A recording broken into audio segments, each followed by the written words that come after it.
Hello everybody. Let's learn about fugues. Right now in summer, I've just assigned new music to a lot of my incoming students, and most of them have to play a fugue.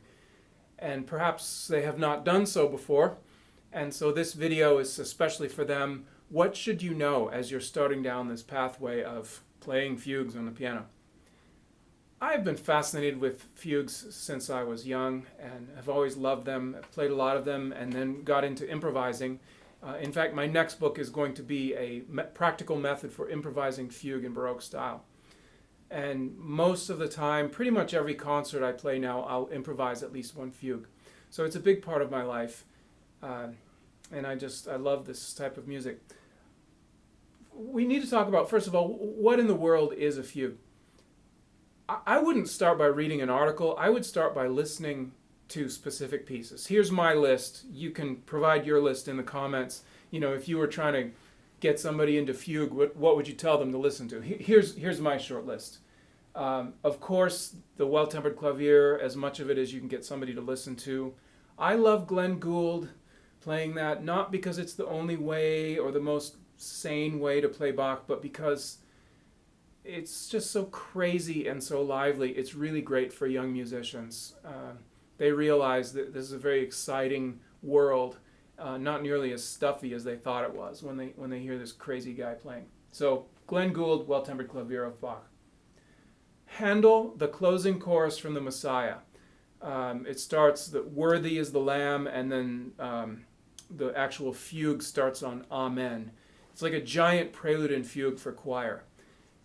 And you really have to listen to choral fugue because that's where you hear the individual voices with words, and they just sound like they're everywhere. They're non-simultaneous. They're coming out of the sky and out of the ground. There's just these voices, but somehow it all fits together in this kind of overwhelming beauty. You almost cannot track where all the voices are going, but somehow they fit together. And that right there is the essence of fugue. How can this preposterous wealth of vocal activity all come together into a cohesive work of art? That right there is the mystery of fugue. So Handel, the ending of Messiah, the whole opening of the Mozart Requiem, the actual Kyrie, when they say the word Kyrie, that's a double fugue. It's two separate subjects, but the whole thing is worth it for the polyphony. Also, even though this is an organ piece, I love to hear it on the piano. The St. Anne Prelude and Fugue in E flat by J.S. Bach. There's an arrangement by Ferruccio Busoni. I know we're stealing it from the organ. I know that's bad. I apologize to all the organists, but I love to hear it on my own instrument. It's a triple fugue on 3 subjects, and it is glorious. For the 19th century, they kept writing these. It's not all Baroque. Try Mendelssohn. There's a very exciting prelude and fugue in E minor where he quotes a hymn tune at the end. Mighty Fortress is in there. 20th century, of course, Shostakovich. You must hear the 24 preludes of Shostakovich, preludes and fugues. Opus 87, particularly the last one, the D minor, is very, very exciting. So that's my short list. What's your short list? I'm sure there's a million more. Why does fugue exist? What is the point?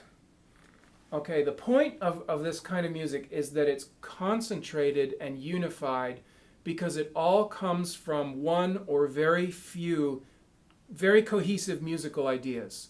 Very short, and the whole piece seems to grow from this tiny little seed. So much music from one little idea. It's almost like, if you know in the Hebrew Bible, the creation story, let there be light. Out of a few words, boom, this whole universe proceeds from this one little command. To me, playing fugue is a sacred act.